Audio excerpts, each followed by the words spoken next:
যে মুক্তিযোদ্ধা আর এই রাজাকার বাদ দাও দিয়ে দেশ ভালো করে চালাও। ধান আর করবো না ভাই, ধান কি গতি করবো বলেন? দেখেন ধান এমনি করেছে শুয়ে, আর কৃষকের কোমর গিয়েছে ভেঙে। যদি বলে কেন, এই যে এই রড মিনিকেট দেখেন সোনার মতো ধান, এই দেখেন সোনার মতো ধান, এর দামও বলছে না। এই রড মিনিকেট ধান বলছে 1050, সর্বোচ্চ 1100। বাসমতি বলছে 1250 কিংবা 1300। এক বিঘে ভুইতে সর্বনিম্ন এইবার খরচ হইল 25,000 টাকা। তা ধান বিক্রি করে লাভটা কি বলেন? তাহলে আগের দিনই ভালো ছিল। আমার খালার দিনই তো গেলে ধান ছিল কত, এই রড মিনিকেট ছিল 1300, আর কি বলে বাসমতি ছিল 1600 টাকা মন, 1800 টাকা মন, এরকম হইলো। আরে কষ্টে কি বলেন, কৃষক বাঁচবে?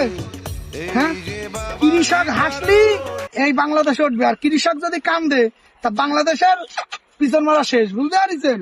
ধান আর করবো না, খাওয়ার মতো 15 কাটা 10 কাটা ধান করবো, আর সব করো তরকারি।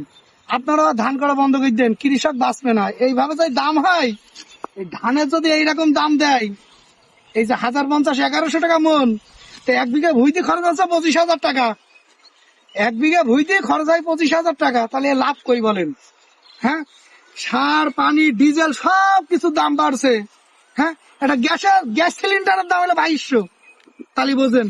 আর আগে গ্যাস সিলিন্ডারের দাম ছিল, গ্যাস সমেত সিলিন্ডারের দাম ছিল আপনার 1800, 2000 টাকা, আর এখন শুধু গ্যাস কিনতে হচ্ছে 2200 টাকা দিয়ে। তাহলে বোঝেন দেশ কোন জায়গায় যাচ্ছে, দেখেছেন? হ্যাঁ, দেশের পিছন মারা শেষ হয়ে যাবে। কৃষকের বাঁচান, কৃষকের মুখে ফোকাস দেন। আর সংসদে শুধু রাজাকার আর মুক্তিযোদ্ধা, রাজাকার আর মুক্তিযোদ্ধা, ও বালফারা দিয়ে যাচ্ছে। হ্যাঁ, সংসদে গিয়ে দেশ কিভাবে চলবে সেইভাবে পরিচালনা করো।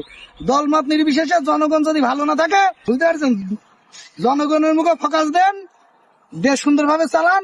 ওই যে ওর গাড়ি কাটি দিও না, এর গাড়ি কাটি দিও না। এই যে মুক্তিযোদ্ধা আর এই রাজাকার বাদ দাও দিয়ে দেশ ভালো করে চালাও।